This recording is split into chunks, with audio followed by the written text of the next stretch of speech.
Hi everyone! I'm Jo and welcome back to my channel!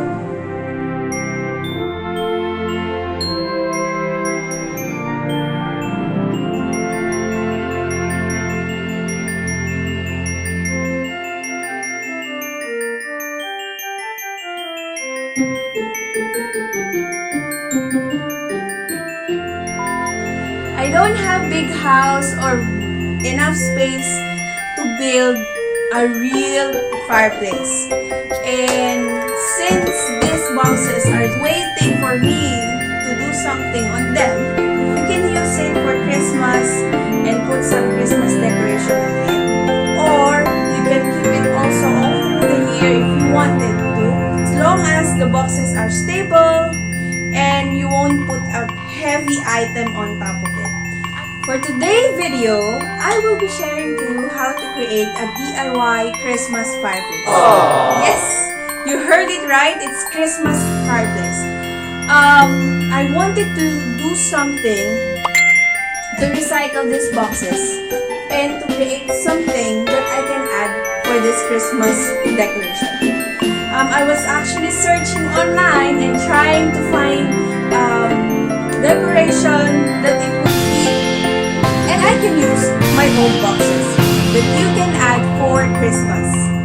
I'm really so excited to create this one. This is actually my first time to do something else out of this box, and I'm so excited to share to you how to do this fireplace.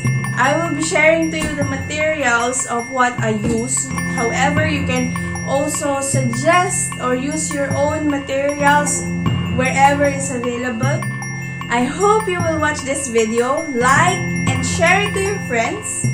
So for the next Christmas or this coming Christmas, you will have an idea of what to create for your decoration at home. You can also do this for your event if you have some theme that can incorporate this DIY fireplace. So now I'm so ready to do it. I will make sure this is fun, easy, and budget friendly.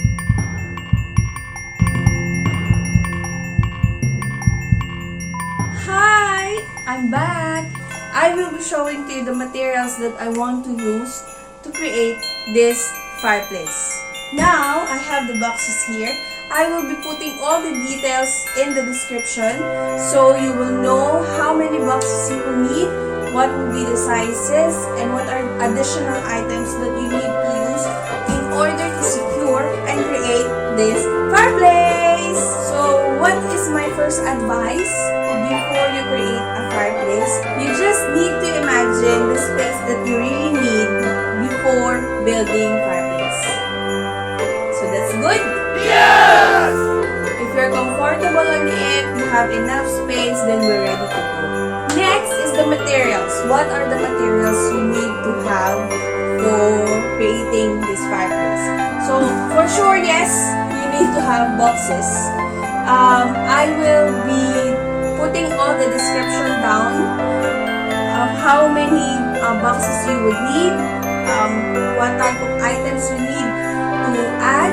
I have this item. This is actually an adhesive cover where normally people use it to create as a wallpaper, or you can cover it to something else if you want to cover a wood, or if you want to cover boxes, yes, even paper or notebooks or some items. So you can purchase this in any gift shops.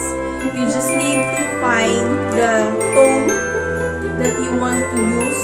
So since it's a fireplace, you will be using something like blocks or bricks color. And also you would need tape, more tape, masking tape, scotch tape, whatever adhesive that you have that you can use for the box, and a measuring tape. Okay, why you need measuring tape?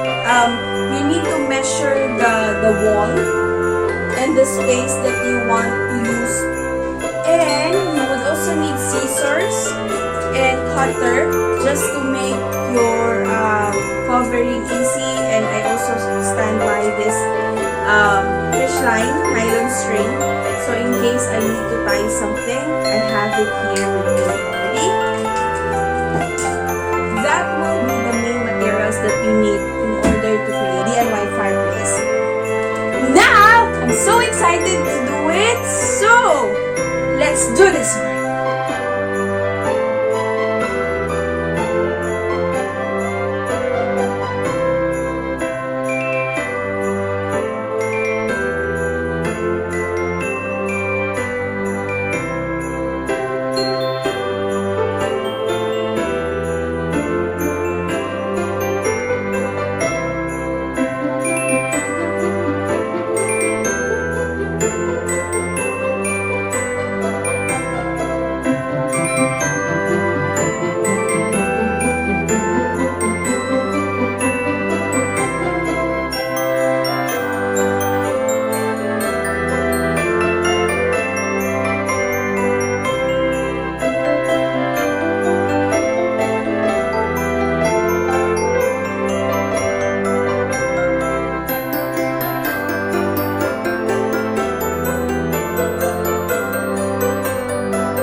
so excited to show it to you guys.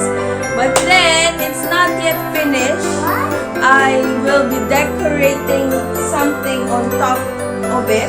What else? Some Christmas ornaments, some Christmas balls, packed with flowers, and Christmas lights as well.